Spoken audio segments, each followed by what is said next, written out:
बोले सर, सौगाते मोदी दिया जा रहा है ईद के अवसर पे जो मुस्लिम्स हैं उनको इस तरह से देखते हैं। कल उद्धव ठाकरे ने भी इस पर बात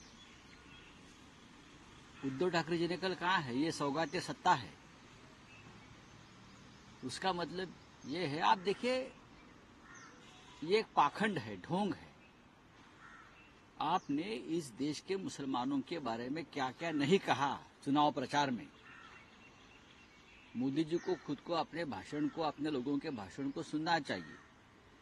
चाहे दिल्ली हो, चाहे झारखंड हो, चाहे हरियाणा हो, चाहे महाराष्ट्र हो, चाहे लोकसभा का चुनाव हो। आपके पास 2 भैंस है तो 1 भैंस खींच कर लेके जाएंगे ये लोग, आपकी जमीन खा लेंगे, आपका मंगलसूत्र खींच लेंगे। ये लोग घुसपैठ है। इस प्रकार से इस देश के नागरिकों को अपमानित किया गया धर्म के आधार पर।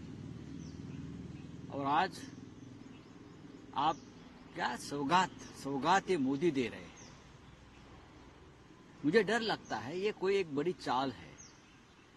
जैसे महाराष्ट्र में लाडली बहन योजना लाकर हर बूथ पर वोटिंग परसेंटेज बढ़ा दिया गया। देखो हमें सभी बहनों ने वोट दिया। वैसे ही सौगाते मोदी देकर मस्जिदों में जाकर जो बांट रहे हैं, तो कल आने वाले चुनाव में जहां मुस्लिम पॉपुलेशन है वहां के बूथ पर वो कोई ऐसा घोटाला करेंगे और बोलेंगे देखो हमको मुसलमानों ने वोट दिया।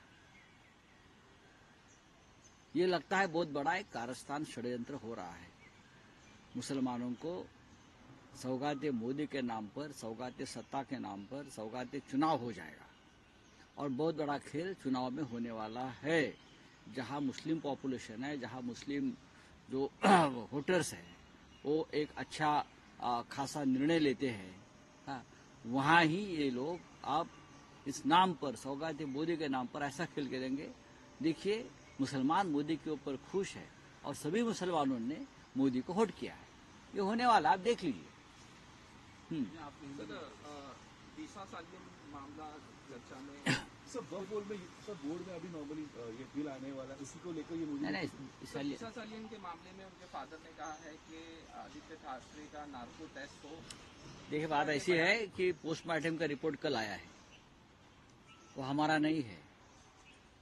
तो अब ये उनके पिताजी, फादर, ये ऐसा क्यों कर रहे हैं उनको मालूम। हमारे लिए वो मामला बंद हो गया है। राजनीति चल रही है। अपनी बेटी की मौत की राजनीति मत करिए। जो सच है वो सच ही सामने आने दो। जो आया है पहले पोस्टमार्टम रिपोर्ट है या और जो बातें सामने आई है उससे साफ होता है क्या हो गया है। और अभी आपको पकड़कर कुछ राजनीतिक लोग क्या करना चाहते हैं। सर, दिशा सालियन डिप्रेशन में थी, इस तरह की भी एक रिपोर्ट आई है। मुझे मालूम नहीं। देखिए जो बात हमें मालूम नहीं, मुझे मालूम नहीं उनका फैमिली में क्या प्रॉब्लम था, क्या नहीं, फाइनेंशियल प्रॉब्लम था या और क्या प्रॉब्लम था। ये उनकी पर्सनल प्रॉब्लम है, उसके बारे में बात करना ठीक नहीं है। सर, दिशा सालियन प्रकरणात क्लोजर रिपोर्ट बालोने पोलिसांनी दिला होता। दिशा सालियन कुठे डिप्रेशनमध्ये होती, त्यांच्या वडिलांचं अफेअर होतं, त्यांना आर्थिक समस्या भरत होती। बघा हा दिशा सालियन हा जे काय तुम्ही म्हणताय त्यांच्या घरामध्ये आर्थिक चणचण होती, त्या मुलीला डिप्रेशन होतं, हा त्यांचा कौटुंबिक आणि व्यक्तिगत प्रश्न आहे। त्याच्यावरती आम्हाला राजकारण करायचं नाही। जे आता 5 वर्षांनी तिच्या वडिलांना हाताशी धरून जे राजकारण करतात ते त्यांना लखलावं। पोस्टमार्टम रिपोर्ट कालच आलेला आहे, काही दिवसापूर्वी आलाय, पुन्हा एकदा प्रसिद्ध झाला। इतर काही गोष्टी येत आहेत आणि आम्ही समर्थ आहोत ना, आम्ही समर्थ आहोत। आदित्य ठाकरे समर्थ आहेत, उद्धव ठाकरे समर्थ आहेत, आम्ही सगळे समर्थ आहोत। अशा घाणेरड्या विषयाचं राजकारण करून जे या महाराष्ट्राच्या पहिल्या क्रमांकाच्या कुटुंबावर, ठाकरे कुटुंबावर चिखलफेक करू इच्छितात आणि पुन्हा बाळासाहेब ठाकरेंचे फोटो लावतात। आम्ही बाळासाहेब ठाकरेंचे विचारवाहक आहोत असे म्हणतात। त्यांना लाजा वाटल्या पाहिजे करताना, अशी कृत्य करताना, अशा प्रकारचं घाणेरडं राजकारण करताना त्यांना लाज वाटली पाहिजे। वरून सर काल मनसेने गुढीपाडव्याच्या एकूणच यावेळेस येणाऱ्या सभेचा एक बॅनर सगळीकडे लावलेला आहे, त्याच्यावर बाळासाहेबांचा आणि प्रभुचंद्र ठाकरे यांचा फोटो लावलेला आहे. बाळासाहेबांनी सांगितलं की त्यावेळी देखील माझा फोटो तुम्ही वापरू नका. त्यावेळेला नक्कीच बाळासाहेब ठाकरेंनी एक पत्र म्हणजे एक जाहीर निवेदन केलं होतं. तेव्हा बाळासाहेब ठाकरे जीवित होते. त्यानंतर बाळासाहेब ठाकरे यांचं नाव राष्ट्रपुरुषांच्या यादीमध्ये गेलं, आपल्याला माहीत असेल. आणि राष्ट्रपुरुषांचा फोटो वापरण्यावरती कोणी आक्षेप घेऊ शकत नाही. बाळासाहेब ठाकरे राष्ट्रपुरुष म्हणून मान्यता वावल्यावर राष्ट्रपुरुषांचा फोटो किंवा राष्ट्रपुरुष हा एका व्यक्तीचा एका कुटुंबाचे होत नाहीत. आणि याचा फायदा जर कोणी घेत असेल तर त्यांनी घ्यावा. आता एकनाथ शिंदेचे लोकही बाळासाहेबांचा फोटो वापरतात. जर बाळासाहेब जर आता हयात असते तर एकनाथ शिंदे आणि त्याच्या लोकांना मातोश्रीच्या बाहेर चापकाने फोडलं असतं. हा, हे म्हणतात ना की त्यांचे लोक म्हणतात ना, कुणाला कामराला टायरमध्ये घालून मारलं पाहिजे. कोण म्हटलं मला माहित नाही. प्रभुराज म्हणाले त्यांचं असं म्हणणं आहे की थर्ड डिग्रीचा वापर नाही, करावा द्या ना लागेल. Third degree. खरं अजूनपर्यंत म्हणजे आम्ही संयमानं चांगली गोष्ट आहे. वरिष्ठांच्या सूचनेमुळे कुणाल कामराला महाराष्ट्रात कसं आणायचं ते आम्हाला चांगलं माहिती आहे. पाहू ना, तोपर्यंत सत्ता राहते नाही राहत कोणाची काय, हे सगळे सत्तेचे मस्त आहेत. या देशामध्ये व्यक्ती स्वातंत्र्य आहे, अभिव्यक्ती स्वातंत्र्य आहे. जर कोणी तुम्हाला दुखवणारं वक्तव्य केलं असेल त्यासाठी कायदा आहे, त्यासाठी कोर्ट आहे. आता आमच्यावरती सुद्धा अनेकांनी डिफॉर्मेशन केसेस टाकलेल्या आहेत ना, आणि आम्ही कोर्टात जातो की आमच्यावरती मानहानीकारक काही वक्तव्याबद्दल लिखाणाबद्दल आमच्यावरती गुन्हे दाखल असतात, संपादक म्हणून देते म्हणून आम्ही जातो. आता जर कोणी थर्ड डिग्री द्यायच्या गोष्टी करत असतील एखादा मंत्री, याचा अर्थ या महाराष्ट्रात तालेबानी राज्य सुरू आहे. तुम्ही हिंदू राष्ट्र म्हणता पण इस्लामी राष्ट्राप्रमाणे तुम्ही शिक्षा देताय. मग तसं असेल तर इस्लामी कायद्यानुसार गद्दारांना कोणती शिक्षा देतात माहिती आहे का? हे तुम्ही अफगाणिस्तान आणि इराणमध्ये जाऊन बघा. जो गद्दार असतो त्या गद्दाराला भर चौकामध्ये उघडं करून 100 फटके मारले जातात पार्श्वभागावर. गद्दाराला ही शिक्षा आहे. जर तुम्ही कुणाल कामराला त्या पद्धतीनं शिक्षा देणार असाल तालेबानी पद्धतीनं, तर तालेबानी म्हणजे इस्लामी पद्धतीनं गद्दाराची शिक्षा ही या पद्धतीची 100 फटके आणि मग फासावर लटकवायचं. मान्य आहे? मंत्र्यांना वगैरे तुमच्या मान्य असेल तर सांगा, प्रस्ताव आणू आपण तसा एखादा, मग सुरुवात करू तुमच्या मंत्र्यांपासून. नाही, पण राऊत साहेब असं दिसतं आहे की तुम्ही असाल, उद्धव ठाकरे असतील किंवा शिवसेना युबीटीचे अनेक नेते ज्या पद्धतीने अभिव्यक्ती स्वातंत्र्य असं म्हणत कुणाल कामराची जी पाठराखण करत आहात, तुमचं समर्थन आहे का अशा पद्धतीच्या विडंबनाला? आमच्यावर सुद्धा टीका केलेली आहे ना अनेकदा. आता हे एकनाथ शिंदे आणि त्यांचे लोक आमच्याविषयी काय बोलतात. त्यानंतर स्वतः देवेंद्र फडणवीस यांच्याविषयी सुद्धा आक्षेपार्ह वक्तव्य त्या काळात होत होती आणि ती चुकीची होती, तरी त्यांनी ते सहन केलेलं आहे. अनेक ठिकाणी असं होतं. तुम्ही त्याला उत्तर देऊ शकता, तुम्ही शब्दांच्या रूपानं लिखाणाच्या रूपानं प्रतिकार करू शकता, तुम्ही कायदेशीर भाषेत प्रतिकार करू शकता. पूर्वायुष्यामध्ये आमच्याकडनं या चुका झालेल्या आहेत, पण आता आम्हाला असं वाटतं की कायद्याचं राज्य जर टिकवायचं असेल महाराष्ट्रामध्ये तर आपण अभिव्यक्ती स्वातंत्र्याचा जो नियम आहे तो पाळला पाहिजे. नाही, पण राऊत साहेब असं दिसतं आहे सध्या या प्रकरणामध्ये की पुढच्या काळात कुणाल कामराच्या शोजवर महाराष्ट्रात बंदी येऊ शकते, ज्या पद्धतीने हा वाद गाजतो आहे. आणि आता त्याचं युट्यूब चॅनल तपासावं अशी मागणीही शिंदे शिवसेनेकडून करण्यात नाही, आली. शिंदे गट कोणती मागणी करू शकेल? शिंदे गटाला मागणी करायला काहीच जात नाही ना. ते रेड्याचं दूध काढू शकतात, ते बैलाचंही दूध काढू शकतात.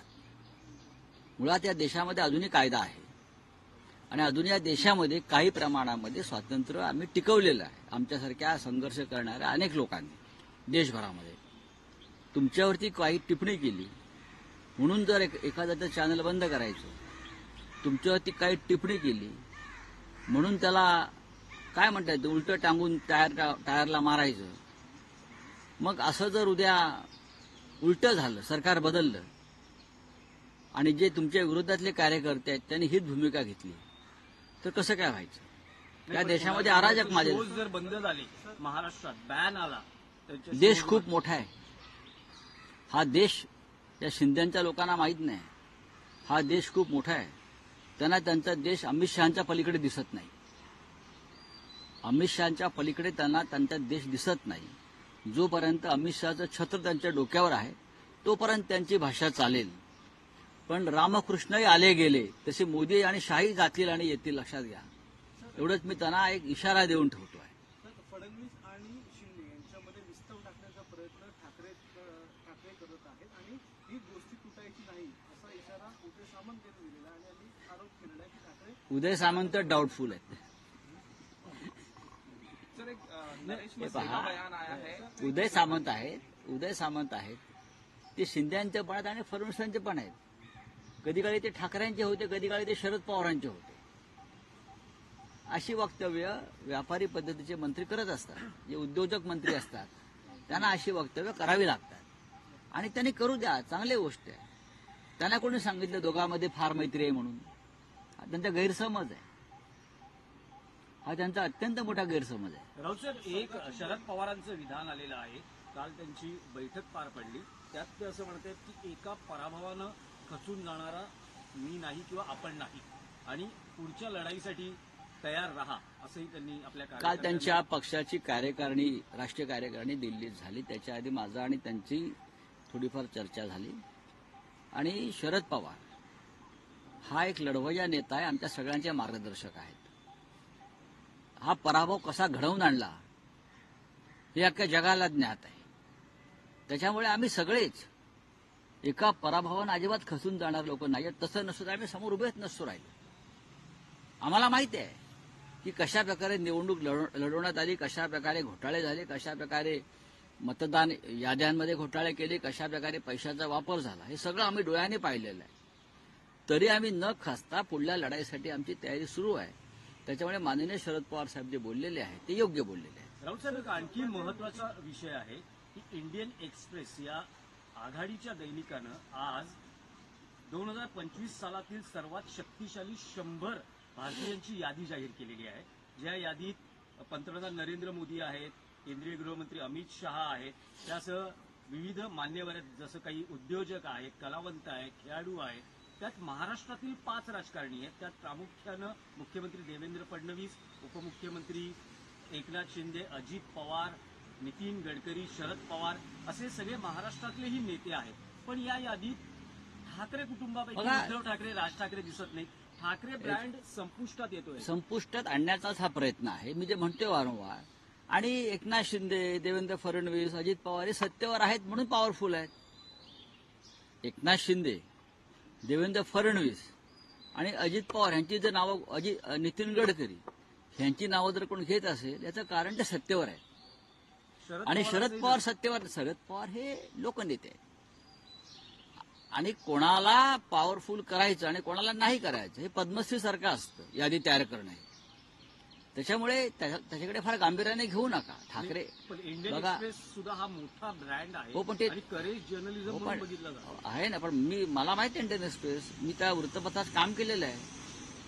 मला माहिती आहे ही यादी कोणी केली आहे, कशी केली आहे, त्यासाठी कोणती मापं लावली हे पाहावं लागेल. आणि असं तुम्ही एका यादीमध्ये पॉवरफुल म्हणून टाकलं, मुख्यमंत्री असताना उद्धव ठाकरे पॉवरफुल म्हणून यादीत आले होते ना. राहुल गांधी सुद्धा होते आणि सोनिया गांधी सुद्धा होत्या.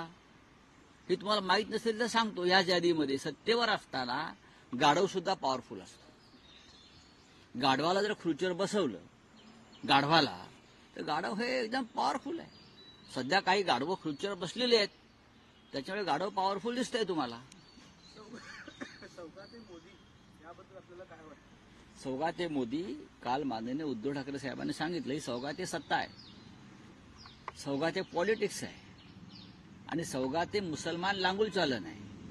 हे स्पष्ट आहे. 36 लाख मुस्लिमांसाठी मोदी यांनी आनंदाचा शिधा पाठवलेला आहे. सौगाते मोदी. यात प्रधानमंत्री मोदींनी गेल्या 3 वर्षातली आपली भाषणं मुस्लिम बांधवांविषयी स्वतः ऐकावी आणि आत्मचिंतन करावं. मुसलमान हे या देशातले घुसखोर आहेत.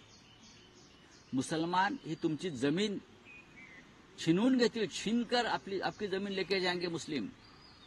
मुसलमान तुमच्या गळ्यातलं मंगलसूत्र खेचून नेतील, बरं का. तुमच्याकडे जर 2 गायी किंवा म्हशी असतील तर एक गाय मुसलमान खेचून नेतील, ओढून नेतील. अशा सांगणाऱ्या प्रधानमंत्री मोदी आणि त्यांच्या भाजपला मुसलमानांच्या ज्या प्रेमाच्या उकाळ्या फुटलेला आहे ते ढोंग आहे, पाखंड आहे. हे निवडणुका डोळ्यासमोर ठेवून केलेलं राजकारण आहे. जो माणूस मुसलमानांविषयी इतक्या विखारी पद्धतीनं कालपर्यंत बोलत होता, विषारी पद्धतीनं, त्यांना देशाचं नागरिक मानायला तयार नाही, त्यांना दुय्यम दर्जाचा नागरिक मानतात हे लोक. आणि आज तुम्ही मुसलमानांच्या बाजूनं बोलताय, ढोंग नाही तर काय. याचा अर्थ स्पष्ट आहे. उद्याच्या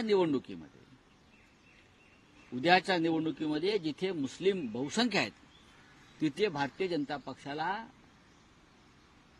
प्रत्येक बूथवर जास्तीत जास्त मतं घ्यायची आहेत आणि ती सुद्धा घटनाबाह्य पद्धतीने, माफिया पद्धतीनं. आणि मग त्यांना दाखवायचे, बघा आम्ही सौगाते मोदी केल्यामुळे मुस्लिमांनी आम्हाला मतदान केलं. या वेळेला अनेक भागामध्ये मुस्लिमांना मतदान करू दिलं नाही आणि तिथे वोटर लिस्टमध्ये त्यांच्या जागी दुसरी नावं टाकून त्यांच्याकडनं मतदान करून घेतलं. मुस्लिमांना मतदान केंद्रापर्यंत जाऊ दिलं नाही. पुढल्या वेळेला सुद्धा हेच होणार आहे. त्याच्यामुळे सौगाते मोदी आहे. स्वाभिमानी मुसलमानांनी हे सौगाते मोदी नाकारायला पाहिजे.